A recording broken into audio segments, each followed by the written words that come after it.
கிறிஸ்துவுக்குள் பிரியமானவர்களுக்கு ஆண்டவராகிய இயேசு கிறிஸ்துவுடைய இனிய நாமத்தினாலே வாழ்த்துக்கள்.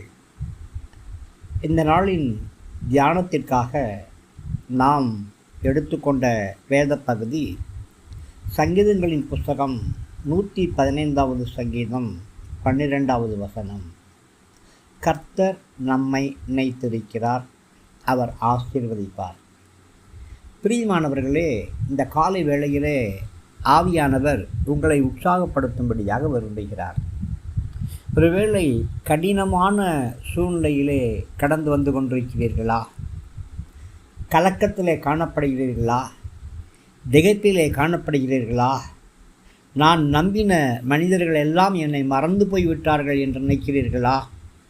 பெற்ற தாயும் தகப்பனும் மறந்து விட்டார்கள், உடன் பிறந்தவர்கள் மறந்து விட்டார்கள், நான் உயிருக்கு உயிராய் சிநேகித்தவர்கள் மறந்து விட்டார்களே என்று சொல்லி கலங்கி தவித்து கொண்டிருக்கிறீர்களா? கலங்க வேண்டாம். வானத்தையும் பூமியையும் படைத்த உன்னதமான கர்த்தர் உங்களை நினைத்திருக்கிறார். ஆம், எதற்காக நினைத்திருக்கிறார்? அவர் உங்களை ஆசீர்வதிக்கும்படியாகவே நினைத்திருக்கிறார். எவ்வளவு அருமையான வார்த்தைகள் பாருங்களேன். கர்த்தர் உங்களை ஆசீர்வதிக்கும்படி விரும்புகிறார். ஸ்தோத்திரம் உண்டாகட்டும். கர்த்தர் உங்களுக்கு துணையாக இருக்கிறார். கர்த்தர் உங்களுக்கு கேடகமாக இருக்கிறார். கர்த்தர் உங்களை ஆசீர்வதிக்க வேண்டுமானால் நீங்கள் கர்த்தரை நம்ப வேண்டும். யார் நம்ப வேண்டும்? இஸ்ரவேலே, கர்த்தரை நம்பு. இஸ்ரவேலிலே காணப்படக்கூடிய 12 கோத்திரத்தாரும், ஆவிக்குரிய இஸ்ரவேல் ஜனங்களாகிய நீங்கள் ஒவ்வொருவரும், சிறு பிள்ளைகளாக இருந்தாலும் பெரியவர்களாக இருந்தாலும் முதியவர்களாக இருந்தாலும் கற்றுத் தேர்ந்த விற்பன்னர்களாக இருந்தாலும் கல்வி அறிவு இல்லாதவர்களாக இருந்தாலும் பட்டம் பதவிகள் இருந்தாலும் ஒன்றுமே இல்லாவிட்டாலும் அரண்மனையிலே வசித்தாலும் கூடாரத்திலே வசித்தாலும் நீங்கள் கர்த்தரையே நம்புங்கள். அடுத்து ஆரோன் குடும்பத்தார் கர்த்தரை நம்ப வேண்டுமா? கர்த்தருடைய ஊழியத்தை செய்யக்கூடிய லேவியர்கள், கர்த்தருடைய ஊழியத்தை செய்யக்கூடிய ஆசாரியர்கள், நீங்கள் கர்த்தரை நம்ப வேண்டும். ஒருவேளை சுவிசேஷ ஊழியமாக இருந்தாலும் ஜெப ஊழியமாக இருந்தாலும், ஒருவேளை திருச்சபையின் போதகர்களாய் மேய்ப்பர்களாய் அப்போஸ்தலர்களாய் தீர்க்கதரிசிகளாய் இருந்தாலும், சபையிலே பணிவிடை ஊழியங்களை உடன் ஊழியங்களை செய்து கொண்டிருந்தாலும் நீங்கள் கர்த்தரை நம்புங்கள். உங்களுடைய வாழ்க்கை சபைப்படுத்தப்படும். நான் ரட்சிக்கப்பட்ட போது என்னுடைய சபையிலே 10 மணிக்கு ஆராதனை என்று சொன்னால் காலையிலே 8:30 மணிக்கே ஓடிடுவேன். போய் சபையை சுத்தம் பண்ணக்கூடிய நபர்கள் எல்லாம் உண்டு. ஆனாலும் கூட நான் சபையிலே போய் ஜன்னல்லாம் துடைத்து விட்டு பாத்ரூமில் தண்ணிலாம் நிரப்பி வைத்து அந்த இடம் எங்கெல்லாம் சுத்தம் இல்லையோ அந்த இடத்தெல்லாம் சுத்தம் பண்ணி அதுக்கு பிற்பாடு முழங்கால் படிக்கிட்டு ஜெபம் பண்ணுவேன். ஸ்தோத்திரம் உண்டாகட்டும். என்னுடைய ஆரம்ப கட்ட அனுபவம் இது. ஆராதனை முடிந்த உடனே எல்லா சற்றெழுத்தால் அந்த நாளிலே எங்கள் சபையிலே ஒரு 500 விசுவாசிகள் இருந்தார்கள். எல்லாரும் போகிற வரைக்கும் காத்திருப்பேன். எல்லாரும் போன பிற்பாடு எங்களுடைய போதகரிடத்தில் போய் முழங்கால் படியிட்டு ஜெபம் பண்ணி நான் கடந்து போவேன். இதில் வேடிக்கை என்ன தெரியுமா? 40 நாட்கள் எனக்கு வேலை இல்லை. 40 நாள் எந்த உணவும் கிடையாது. எனக்கு தெரிந்த நண்பர்கள் ஏதாவது உணவு கொடுத்தாங்கன்னா சாப்பிடுவேன். யார்கிட்டையும் கேட்க மாட்டேன். தேவ சமூகத்திலே காத்திருந்தேன். கர்த்தர் ஊழியத்துக்கு அழைத்தார், வேறுவித்தார், அபிஷேகித்தார், எனக்கு ஒரு ஊழியக்காரனாய் நிறுத்தி வைக்கிறார். ஆம், நீங்கள் ஒருவேளை சிறு பிள்ளைகள் மத்தியிலே ஊழியம் செய்யலாம். என் ஊழியம் அப்படித்தான் ஆரம்பித்தது. எங்கள் போதகர் சொன்னார், சிறு பிள்ளைகள் மத்தியிலே நீங்கள் ஒரு ஊழியம் செய்யறீங்க, இந்த ஊழியத்தை கர்த்தர் கனப்படுத்துவார், உங்களை ஊழியக்காரனாய் அபிஷேகம் பண்ணுவார் என்று எங்கள் போதகர் சொன்னார்.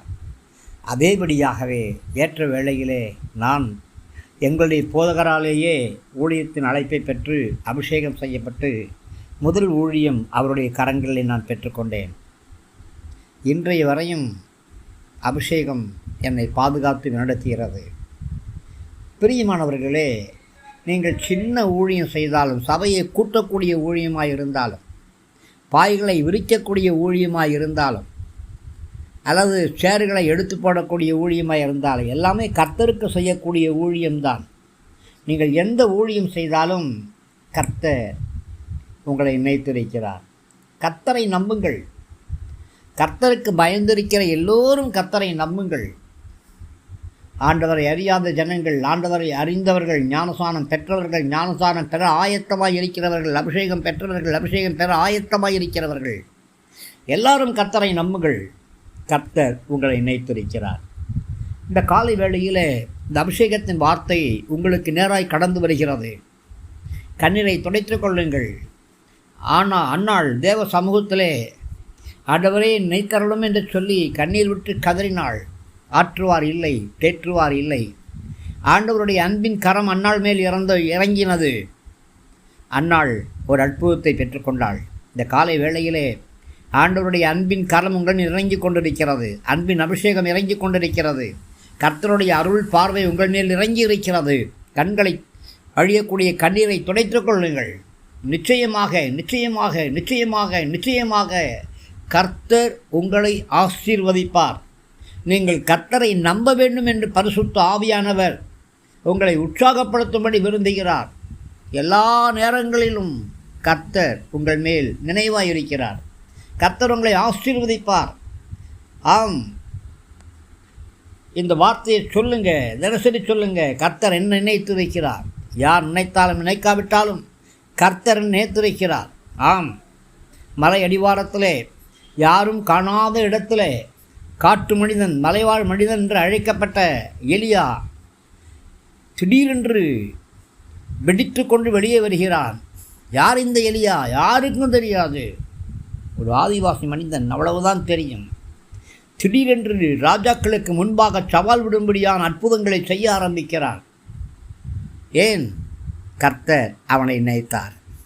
உங்களுடைய வாழ்க்கையிலே கர்த்தர் நினைப்பார். உங்களை கொண்டு அற்புதங்களை செய்வார். உங்களை கொண்டு அடையாளங்களை செய்வார். உங்களை கொண்டு பலத்த கிரியைகளை செய்வார். கர்த்தருக்கு அடங்கியிருங்கள். சபைக்கு அடங்கியிருங்கள். ஊழியருக்கு அடங்கியிருங்கள். உங்களுடைய எல்லைகள் கண்டிப்பாய் விஸ்தாரமாய் மாறும்.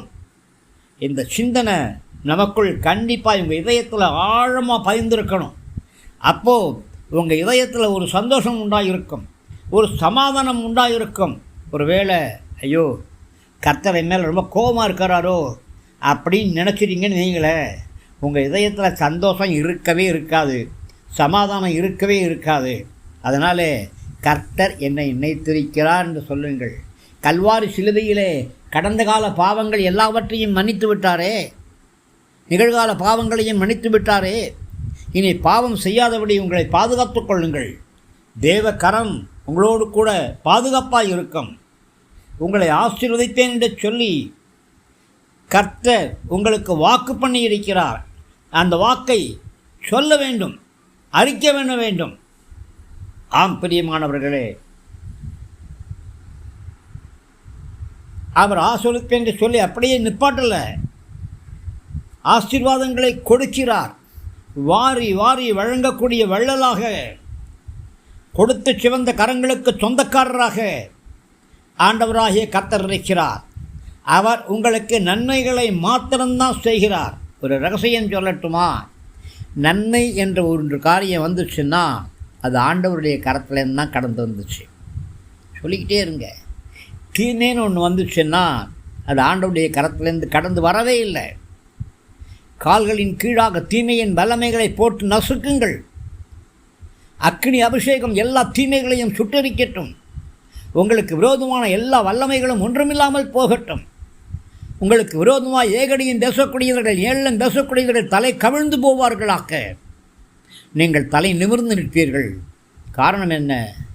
கர்த்தர் உங்களை இணைத்திருக்கிறார். கர்த்தருக்கு முன்பாக உங்களை தலைகளை தாழ்த்துங்கள். மக்களுக்கு முன்பாக உங்களுடைய தலைகள் உயர்த்தப்படும்.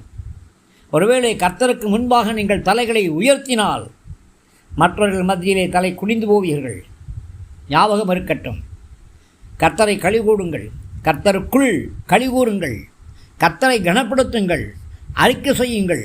கர்த்தர் நினைத்து வைக்கிறார். ஆபிரகாமை நினைத்தாரே, அன்னாளை நினைத்தாரே, தாவீதை நினைத்தாரே, என்னையும் கர்த்தர் நினைத்து வைக்கிறார். சித்தம் கலங்கி போயிருந்த நேபுகாத் நேசாரை இணைத்த கர்த்தர் என்னை மறந்து விடுவாரா? தாய் மறந்தாலும் தகப்பன் கைவிட்டாலும் கண்டிப்பாய் கர்த்தர் உங்களை கைவிடவே மாட்டார். கர்த்தர் உங்களை இணைத்திருக்கிறார். இந்த காலை வேளையிலே இந்த ஆசீர்வாதமான வார்த்தைகளோடு உங்கள் மத்தியிலே இடைப்பட நான் நன்றி தெரிவிக்கிறேன். கர்த்தர் உங்களை ஆசீர்வதிப்பாராக.